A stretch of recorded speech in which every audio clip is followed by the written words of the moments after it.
सूत्र काल। वैदिक साहित्य को अछूते बनाए रखने के लिए उसे संक्षिप्त करने की जरूरत हुई, इसलिए सूत्र साहित्य की रचना की गई। अतः 6 अंगों में विभाजित वेदांग की रचना इसी उद्देश्य हेतु की गई।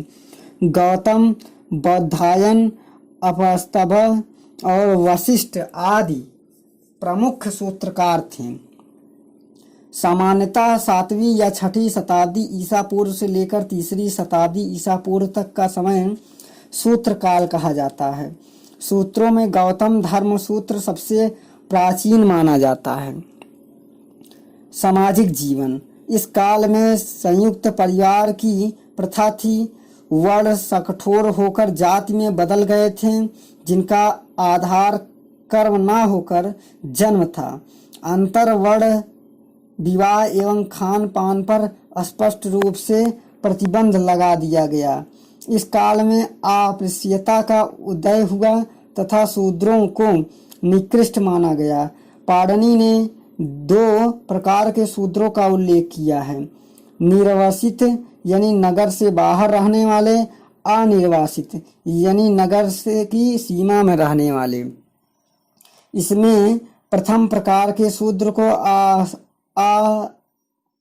अस्पृश्य माने जाते हैं। वशिष्ठ ने इन्हें शमशान के समान अपवित्र मानते हैं। चारों आश्रम पूर्णतः प्रतिष्ठापित थे। गौतम ने 40 संस्कार गिनाए हैं। ब्राह्मण और क्षत्रिय एक वैश्य को एक साथ मिलाकर द्विज कहा जाता था।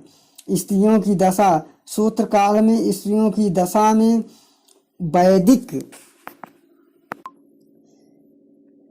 अपेक्षा अधिक गिरावट आई। इस काल में बहुविवाह का प्रचलन था एवं सती प्रथा का प्रचलन नहीं था। विधवा को अपनी पति की संपत्ति का अधिकार दिया गया।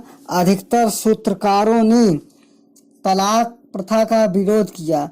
वशिष्ठ धर्मसूत्र में स्त्री के पुनर्विवाह का भी विधान है। आर्थिक दशा। इस काल में जीवन यापन का आधार खेती और पशुपालन था। सूत्रों में कृषि से संबंधित संस्कारों का उल्लेख है। व्यापार वाणिज्य का कार्य वैश्य के जिम्मे था। संभवतः इस समय मुद्रा का प्रचलन हो गया था।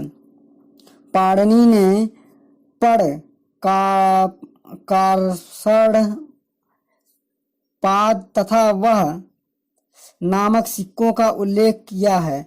आधक, अचित, पात्र, द्रोण तथा प्रस्थ भार माप के पैमाने थे। राजनीतिक स्थिति सूत्र काल में। इस काल में राजतंत्र का बोलबाला था, लेकिन राजा को निरंकुशता पर धर्म तथा अंकुश लगाया जाता था। सूत्र काल में सभा और समिति जैसी कोई संस्था नहीं थी। न्याय व्यवस्था वर्ग भेद पर आधारित थी। एक ही अपराध के लिए शूद्र तथा द्विज को अलग अलग दंड दिया जाता था। कठोर दंड का प्रावधान था। राजा कानून का निर्माता न होकर पालक मात्र था। वह अपनी सेवाओं के बदले प्रजा को कर प्राप्त करने का अधिकार था और यही उसकी वृत्ति थी।